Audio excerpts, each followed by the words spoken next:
This is the Dell Venue 8 7000, the world's thinnest tablet, and also the world's worst name for a tablet. Let's go ahead and take a closer look at each area of this device to see if its unique features are worth your money here on PhoneDog. Hey, what is up, PhoneDogs? BoHD here, and this is the Dell Venue 8 7000. Now, from a hardware standpoint, there's actually a lot to love about this tablet, and there's also a lot to dislike.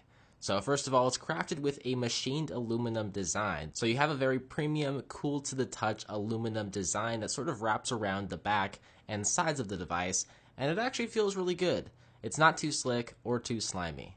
Now, there is also a glossy plastic section at the bottom of the tablet, and on the back it's glossy and has an 8 megapixel camera sensor implanted into the center.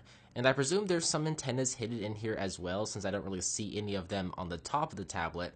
But this plastic section really picks up a lot of fingerprints and smudges. I think it would really look better if they just extended the aluminum all the way down to the bottom of the tablet.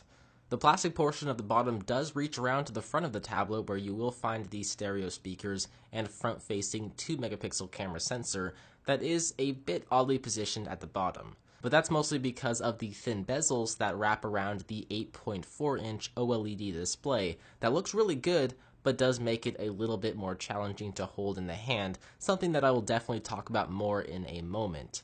Because if we continue around the side of the tablet, we will find that it does have a micro SD card slot on the right hand side for expandable storage, and there is a micro USB charging port and 3.5mm headphone jack on the bottom.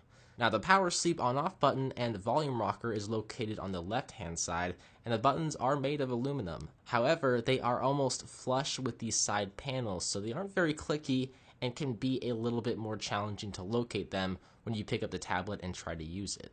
When you power this tablet on, though, the display will probably blow you away, as it's an OLED panel with a 1600 by 2560 pixel resolution and a 359 pixel per inch index pixel density. It's not the most saturated OLED panel I've seen. For example, it's not as vivid as a Samsung panel. However, compared to an LCD panel, which is what we generally see on tablets, it's definitely more sharp and contrasty. The whites are very white, they don't have any yellow tint or blue tint to them. The display is very color accurate, especially for an OLED display, and I think the display is really the best feature of this tablet, and it really does look good with those minimal bezels around the top and sides of the display. But where you start to run into some trouble is actually using the tablet with those small bezels. There's just not a lot of room to grip the tablet. You kind of have to think about it and really be cautious that you don't accidentally touch the display when you are holding it. So because of this, it kind of takes away from the experience tablets should offer, and that is just quick on-the-go access to information. But as for the software itself, it's great in that it's a near stock Android experience. Stock Android 4.4.4 KitKat, that is. Android 5.0 Lollipop is scheduled to be released for this tablet, but we do have to wait for it, and I don't have an exact date. And if you guys know me, I hate waiting, especially when I've been running Android 5.0 Lollipop on my Nexus 6 and my Nexus 9 for several months now. I just have a real problem going back to Android KitKat since I just love stock Android 5.0 Lollipop so much. But with that said, KitKat really ain't bad. You have the drop-down notification panel on the left and the quick settings to the right. One thing I did when I first powered on this tablet for the first time was install the Google Play Launcher, just so I can get that creamy transition into Google Now from the home screen. But in terms of performance, we have an Intel Atom quad-core processor clocked at 2.3 GHz with 2 GB of RAM inside, and to my surprise, it's actually very zippy opening and closing applications. I compared it to the Nexus 9 running Android 5.0 Lollipop, and it was actually faster in a lot of ways. I mean, you can watch that video here or by clicking on the link in the description bar if you'd like. The biggest problem really is booting up games, as it takes a while to load games. However, games do run well once they have loaded, and they look especially great on that beautiful display. The Dell Venue 8 7000 does also have an impressive stereo speaker on the bottom portion of the tablet, and yeah, I say impressive because it really does sound good. For the world's thinnest tablet, you really wouldn't think there would be much space to add some quality speakers, but they sound crisp and clear. My only complaint is that the sound only resonates from one side of the tablet. There's no speaker grill up top, so when you're watching YouTube videos, it's as if the sound only comes from one side. so it kind of throws off the immersive experience a little bit. The camera on this tablet is unique in that it features Intel RealSense 3D technology with two 720p capable cameras along with an 8 megapixel camera sensor, so you have a total of 3 camera sensors on the back. The purpose is to capture depth in the images you capture, but the feature is not currently available, so it says it'll be available in a future software update, so that is pretty disappointing. The picture quality in itself is also really not very good at all. Low light is terrible, there's just a ton of noise, but well-lit scenarios will deliver better results, of course.